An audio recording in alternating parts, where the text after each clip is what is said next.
તો good morning ભાઈ લોકો, આજ સવારના અમને મળી ગયા. તો પછી રામદેવભાઈ મળ્યા. તો અમે ગયા રાહુલભાઈને ઘરે. રાહુલભાઈ સૂતા હતા. બે લાપડ મારવા થયો તો તે ભાઈ ઉઠ્યા નહીં. તો હું ગુમા નીકળી ગયા જવા માટે યુરો સ્કૂલે. યુરો સ્કૂલે ગયા બાદ પછી અમે ગયા.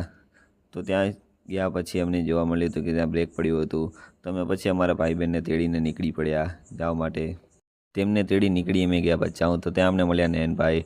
નયનભાઈ ક્યાંક ફોનમાં બતાવતા હતા. પછી અમારા ભાઈને ત્યાં ગયા જમવાનું હતું ત્યાં. તો બધા ભાઈ જમતા હતા. કુમારભાઈ કેરીનો રસ ઘણું પીતા હતા. તો પછી મેં કીધું કુમારભાઈ પીવું હતું કેરીનો રસ? તો ભાઈ કે ના. તો પછી કુમારભાઈ પીતા હતા છાશ. તો પછી રાજભાઈ પણ કે મને પીવી છાશ. તો ત્યાં અમારા આવી ગયા હતા બેન પાર્સલ લેવા માટે દુકાને. તો પછી મેન સુમિતભાઈએ પીધી હતી ફ્રૂટી. તો ભાઈ બતાવતા હતા. પછી અમે નીકળી ગયા બજારમાં જવા માટે સાંજે. બજારમાં જઈને મેં ખાધા મસાલા કોન, મેન સુમિતભાઈ અને આલુડાભાઈ. તો અમે પછી મળ્યા ભાઈને મળી બલીને નીકળી ગયા જવા માટે. તો આર્મિકભાઈ અમને તેડીને સાયકલમાં આવ્યા હતા.